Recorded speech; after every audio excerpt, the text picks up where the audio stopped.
Yo, the list is long, you know, man. I have to cut it short. Because, like many of us who were first generation born here, I'm born here in 1960 in Sheffield. So I didn't really have a relationship with my grandparents. I met my father's mother once in her life, just once. And that was in 1993, I was 33. I met my father's father, my paternal grandfather. I met him once, but I was only about 5 or 6, so I don't have a great memory of him in a physical sense. We petitioned the council because you know, at that time, people were looking at ways that they could commemorate the Windrush generation. So I think people really don't grasp what that generation did, you know, from their home places. It wasn't just Jamaica or Trinidad, you know, there were some West Africans, you know, Nigerians, Ghanaians, whatever, Sierra Leoneans, I know some came here, both here and in Doncaster, of course from the Indian subcontinent as well. It was the Commonwealth that came after the war effort, you know, to try and literally rebuild this country. Most of our parents came here, or your grandparents came here, with a 5-year plan. Come to England, earn a bag of money, and God. Yeah, come back a yard and have some money for themselves and that they could help the families with. Everyone says that there wasn't the intention to stay, but I'd say about 95% of that generation or that influx of more than 95% people ended up staying for generations where you're born, sisters, I'm born, then we have children, and then it was like, okay, well, it's it just was economics why they stayed here. Yeah. They had no choice. It made sense. It made sense. Not that I should a specific number, whether they do or not, but how much you save out of your salary?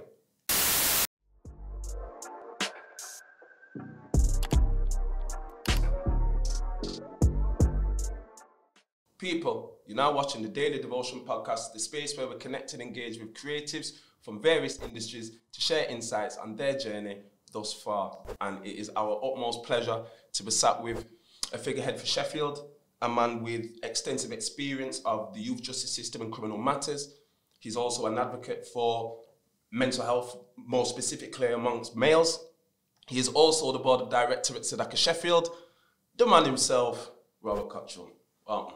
Oh, man. You're good. So far, so good. I see you're in the King's linen today. Why not? Proper thing. Yes. Real representative. Spread the culture. What is that chain, man? Like, what's that? It's just a simple set of beads. It's been hunting tigers. That my tiger bones. No, it's not bone. It's not. I wouldn't wear bone. It's it is plastic.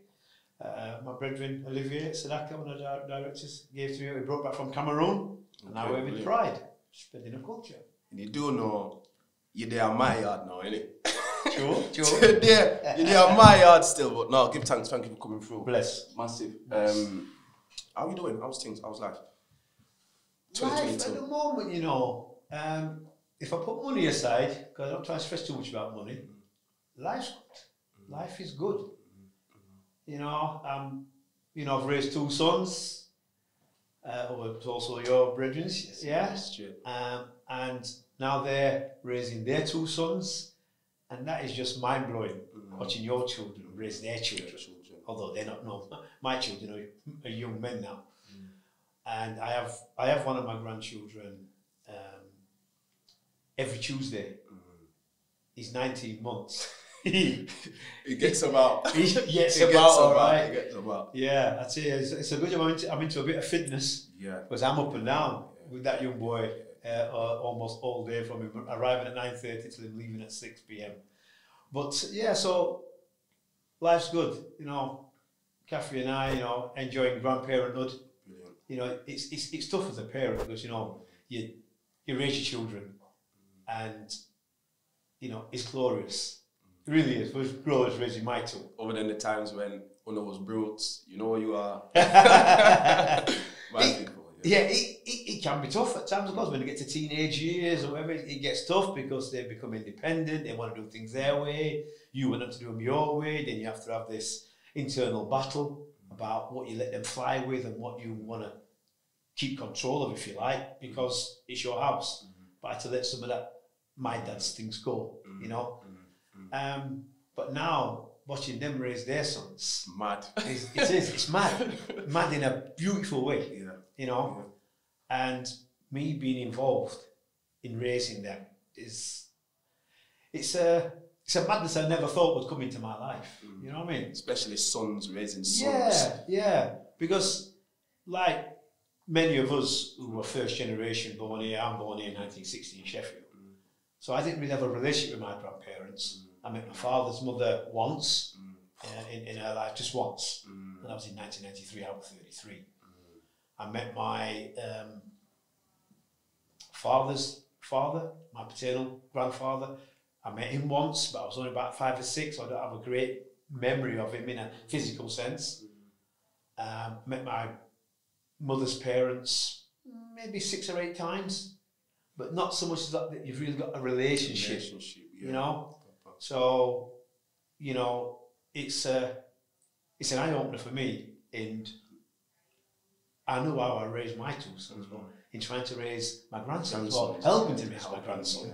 Like, you know, it's like there's do's and don'ts. Yeah. Don't tell him that, you know what I mean? Yeah, could it start your yard now? That's right, you know, there are things that, you know, his parents don't want to do, which is fine. I said, I'm just their eyes and ears, if you like, you know, whilst they're out at work. He's the governor.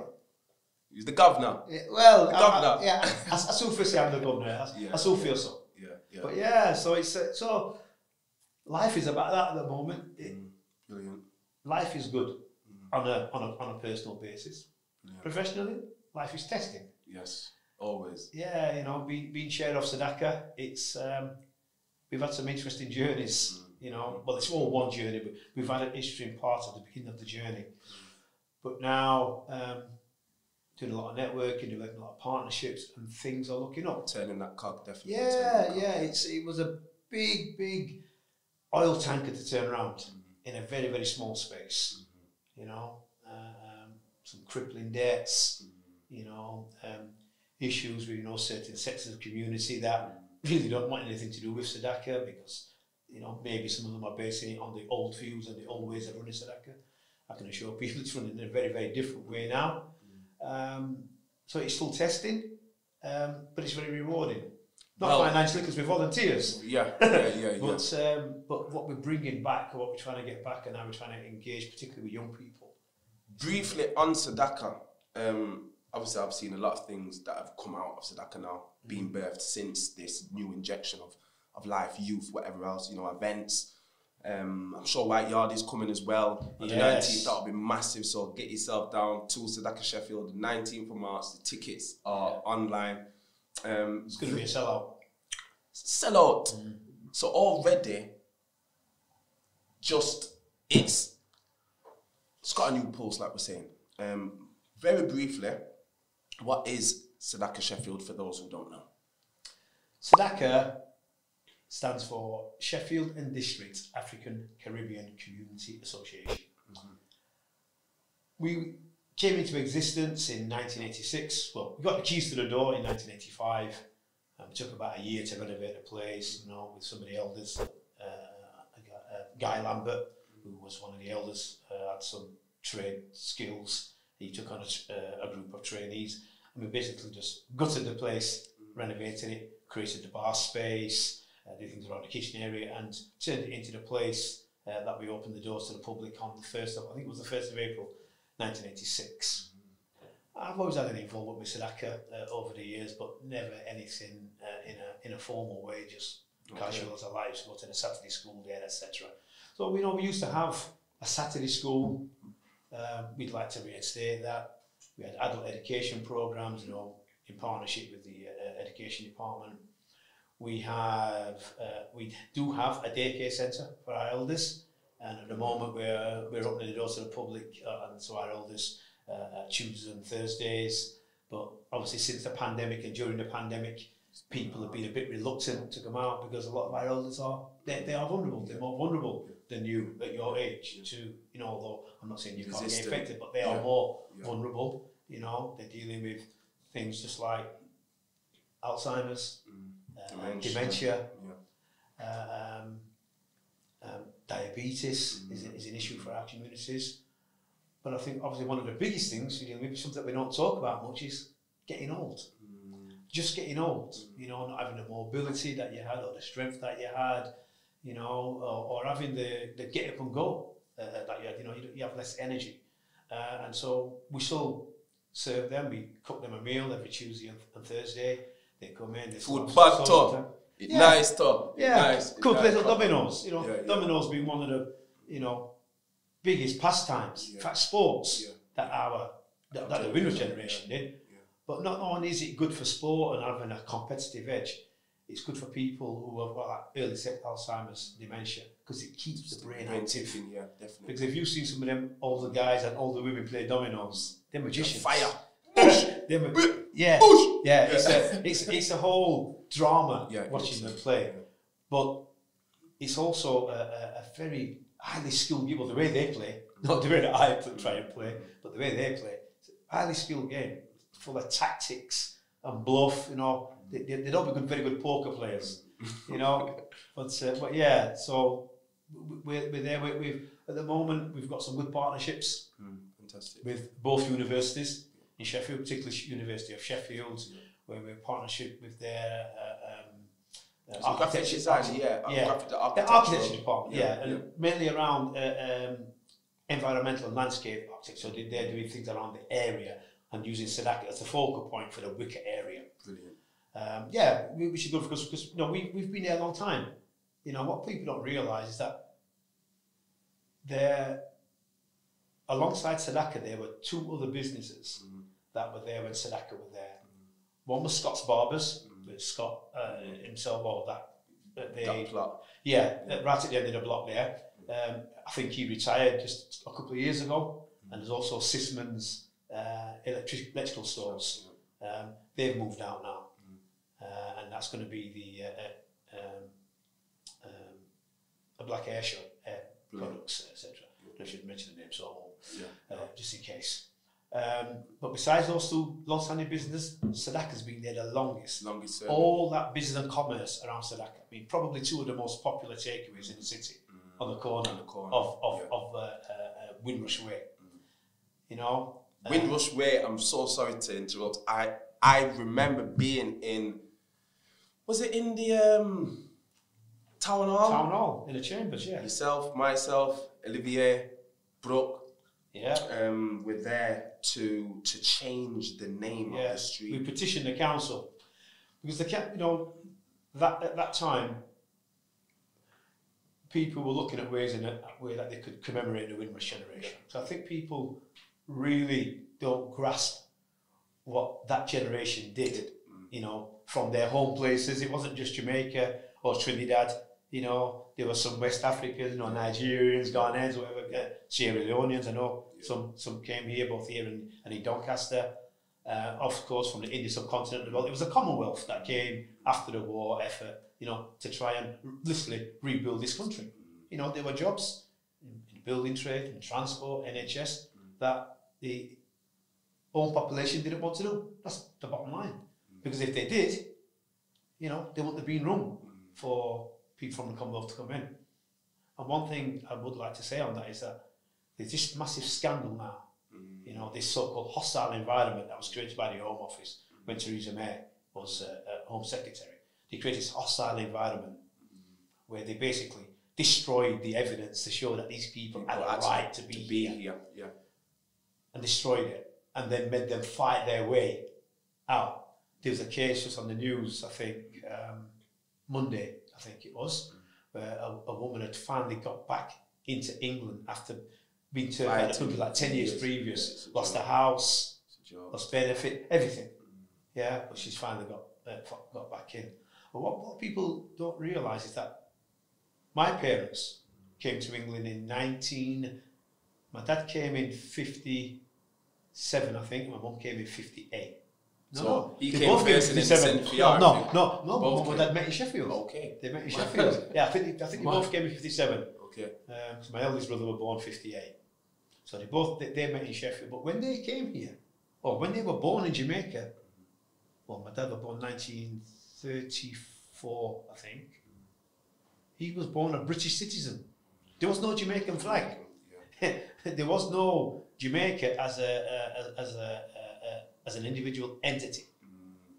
In 19, when my dad was born, he was a British citizen. He came here on a British passport. Because the Queen signed with paper if it come. That's right. That was just another part of Britain. You know, so-called Great Britain. Well, yeah. And that was a part there. Yeah. You know, there were parts in Africa, parts in India. You know, all the China was under Britain at one time. And so, yeah, for them to have come here and been put through that is a scandal in and of itself. And so at the time, people were looking to ways to commemorate that generation that really did create the backbone to this country. You know, transport systems. Where would this country be? We had transport systems. NHS. Right. Where would we be? We had the NHS. Care services. You know, our mums and aunts, particularly.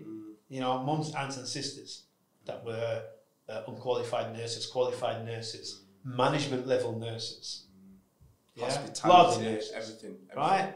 Where would they be? In the steel industries. My dad worked in the steel industries. My mum was a nurse, but my dad was in the steel industry.